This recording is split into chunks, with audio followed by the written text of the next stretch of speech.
হে WhatsApp deer, কেমন আছো সবাই? আজও আমি তোমাদের জন্য খুব সুন্দর একটা রোমান্টিক এবং ফানি ড্রামা নিয়ে চলে এসেছি। আচ্ছা ডিয়ার, মনে করো তুমি স্কুলের ভেতর সব থেকে সুন্দরী কিউট ডিম্পল পড়া একটা মেয়ে। হঠাৎ তোমার লাইফে একটা ছেলে আসে আর সে তোমার কিউটনেসের প্রেমে পড়ে যায়, তার সাথে তোমার রিলেশন হয়ে যায়। এখন কিছু বছর পর যদি তোমার চেহারা নষ্ট হয়ে যায়, যদি তুমি চিকনা থেকে অনেক মোটা হয়ে যাও, তোমার মুখের সেই ডিম্পলটা যদি চর্বিতে ঢেকে যায়, আর তোমার সুন্দর চেহারা নষ্ট হয়ে যাওয়ার পর তোমার বয়ফ্রেন্ড যদি তোমাকে ছেড়ে চলে যায়, ঠিক এমনটাই ঘটে আমাদের হিরোইনের সাথে। পরে হিরোইন নিজেকে কিভাবে পরিবর্তন করে বয়ফ্রেন্ডের থেকে বদলা নেয়, চলো দেখে ফেলি।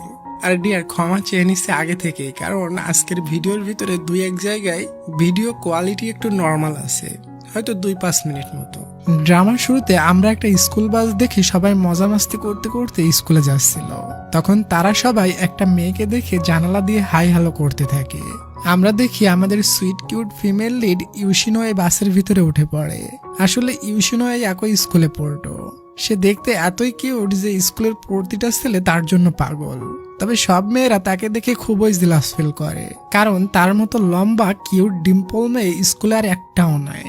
কিছুদিন পর ইউশিনের সাথে একটা সিনিয়র ছেলের পরিচয় হয়। তার নাম সং। সে দেখতে খুবই হ্যান্ডসাম এবং ইন্টারন্যাশনাল সুইমার। সং একদিন ইউশিনকে প্রপোজ করে দেয়, বলে আমি তোমাকে জন্মের ভালোবাসি। আসলে ইউশিনের মুখের কিউট ডিম্পল সব ছেলেদের পাগল বানিয়ে দেয়। ইউশিন সং এর প্রপোজাল অ্যাকসেপ্ট করে নেয় এবং তার গার্লফ্রেন্ড হয়ে যায়। ইউশিনের অনেক বড় ড্রিম, সে ফিউচারে একটা লয়ার হতে চায়। এখানে সিন কাট হয় আর আমাদের কিছু বছর পরে সিন দেখানো হয়। ইউশিনের স্বপ্ন পূরণ হয়ে যায়, সে এখন বড় একটা লয়ার হয়ে গিয়েছে। लेकिन एक सेकंड তবে এটা কি, ইউশিনকে তো চেনাই যাচ্ছে না। যে মেয়েটা স্কুল লাইফে এত বেশি কিউট ছিল, সে আজ এত মোটু হয়ে গিয়েছে। তার শরীরে এত চর্বি জমে গিয়েছে যে তার মুখের ডিম্পলও এখন আর দেখা যায় না। তবে এখানে আমরা জানতে পারি তার স্কুল লাইফের বয়ফ্রেন্ড, যার নাম সং, সে এখনো ইউশিনের বয়ফ্রেন্ড আছে। ইউশিন বহুবার ডায়েট করার চেষ্টা করছে, তবে যখন সে সুস্বাদু খাবার দেখে তখন সে ডায়েটের কথা ভুলেই যায়। এরপর আমরা আমাদের হ্যান্ডসাম হট হিরোকে দেখি এবং তার নাম চ্যান। সে খুবই ফেমাস একটা জিম মাস্টার এবং সিনেমার বহু বড় বড় হিরো হিরোইনকে ট্রেনিং দেয়। তবে বর্তমানে তার নামে একটা মিথ্যা নিউজ ছড়াচ্ছে যে তার নাকি একটা হিরোইনের সাথে অ্যাফেয়ার চলছে। এটা নিয়ে সে অনেক বেশি চিন্তিত ছিল। তবে মিডিয়ার কেউ তাকে চিনে না, কারণ কেউ তার আসল নাম জানে না এবং তার চেহারাও কেউ কখনো দেখেনি। তার আসল নাম চ্যান হলেও সে এখানে জন কিম নামে পরিচিত। ওদিকে আমাদের মোটু হিরোইন ইউশিনকে আজ তার বয়ফ্রেন্ড সং তার সাথে দেখা করতে বলে। ইউশিন ওখানে পৌঁছতে খুবই শরম পাচ্ছিল, কারণ আজ তার বয়ফ্রেন্ড সং তাকে বিয়ের জন্য প্রপোজ করবে। সং ইউশিনের সমস্ত পছন্দের খাবার অর্ডার করে। খাওয়া শেষ হলে ইউশিনকে এক তোড়া ফুল দিয়ে বাসায় পৌঁছে দিতে নিয়ে যায়। ইউশিনের বাসার সামনে এসে সং তার হাতে একটা রিং বক্স দেয়। তবে এটা কি, এটা তো কোনো বিয়ের রিং না, বরং রিলেশনে যাওয়ার সময় ইউশিন সংকে যে রিংটা দিয়েছিল আজ ওটা ফিরিয়ে দিয়েছে। সং বলে, দেখো আমি আর তোমার সাথে রিলেশন রাখতে চাই না। এটা শুনে ইউশিন খুবই শকড হয়ে যায় এবং খুবই রেগেও যায়। বলে, তুই রিলেশন রাখবি না তাহলে আমাকে রেস্টুরেন্টে নিয়ে খাওয়ালি কেন? তাকে অনেক গালাগালি করে হার্ট হয়ে বাসায় চলে আসে। পরের দিন ইউশিন জরুরি একটা কাজে আমেরিকায় যায়। ওদিকে আমাদের হিরো চ্যানও আমেরিকায় থাকে। এখানে তার দুই বন্ধুও আছে। চ্যান খুবই কোটিপতির ছেলে, তাদের কোরিয়াতে বহু বড় বড় কোম্পানি আছে। তবে সে কোম্পানি সামলাতে চায় না, এজন্য ভেগে আমেরিকায় চলে এসেছে। আর এখানে এসে সে জিম মাস্টার হিসাবে খুবই ফেমাস হয়ে গিয়েছে। তবে তাকে নিয়ে তো একটা ফেক নিউজ ছড়িয়ে আছে যে সে একটা হিরোইনের সাথে রুম ডেট করেছে। তাই সে রিপোর্টারের ভয়ে কোরিয়াতে ফিরে যাওয়ার ডিসাইড করে। ইউশিনও কাজ সেরে ওই ফ্লাইটে ওঠে যে ফ্লাইটে আমাদের হিরো এবং তার বন্ধু ছিল। ইউশিনের পাশে চ্যানের বন্ধু জিং এর সিট ছিল। জিং আর ইউশিন একে অপরের সাথে গল্প করতে করতে তাদের দুজনের ভেতর ভালো ফ্রেন্ডশিপ হয়ে যায়। হাফ ঘন্টা পর ফ্লাইটের ভিতর খুবই বড় একটা মেডিকেল ইমার্জেন্সি চলে আসে। আমাদের হিরোইন ইউশিন খুবই অসুস্থ হয়ে পড়ে, এখন ভালো একটা ডক্টরের প্রয়োজন। এখানে আমরা জানতে পারি চ্যান শুধু জিম মাস্টার না, সে ভালো একটা মেডিকেল ডক্টর। ইউশিন তো খুবই মোটা ছিল, এজন্য দুইজন তাকে ধরে ইমার্জেন্সি কেবিনে নিয়ে যায়। এরপর চ্যান এক এক করে ইউশিনের সমস্ত কাপড় কেটে ফেলে। আসলে ইউশিন নিজেকে একটু চিকন বানানোর জন্য খুবই টাইট কাপড় পরছিল, এজন্য তার দম আটকে গিয়েছে।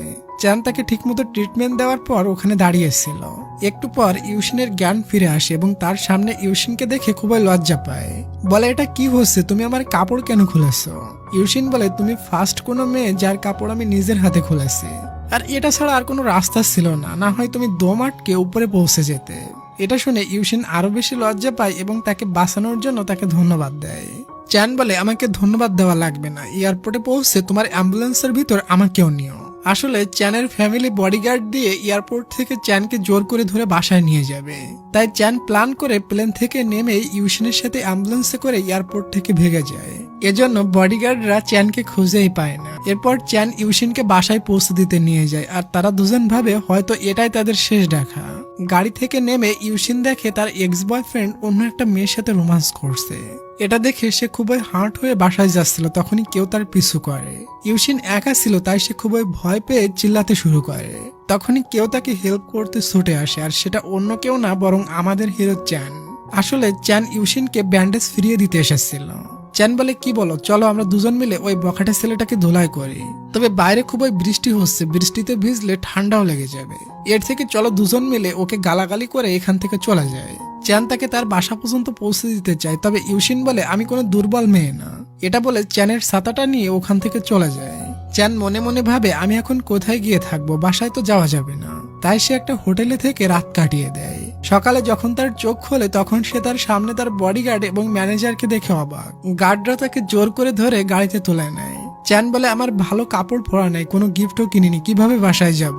তবে ম্যানেজার আর গার্ডরা মিলে আগে থেকেই তার জন্য কাপড়, জুতা এবং গিফট সবকিছু রেডি করে রেখেছিল। ওদিকে ইউশিন চুপি চুপি অফিসে পৌঁছায়, কারণ সে অলরেডি লেট হয়ে গিয়েছে। আজ তার অফিসে নতুন একটা ম্যানেজার আসে, আর ইউশিন ওই মেয়েটাকে দেখে পুরাই শকড। এই মেয়েটার নাম মিন, আর সে স্কুল লাইফে ইউশিনের ভালো ফ্রেন্ড ছিল। তবে মিন স্কুল লাইফে প্রচন্ড মোটা ছিল, আর আজ সে কতটা স্লিম এবং সুন্দরী হয়ে গিয়েছে। এবং ইউশিন অ্যাট্রাক্টিভ আর সুন্দরী থেকে এখন মোটু হয়ে গিয়েছে। মিন এসে ইউশিনকে ডাইরেক্টলি এবং ইনডাইরেক্টলি অনেক অপমান করে, আর তার চেহারা নিয়ে বহু কথা শুনিয়ে ওখান থেকে চলে যায়।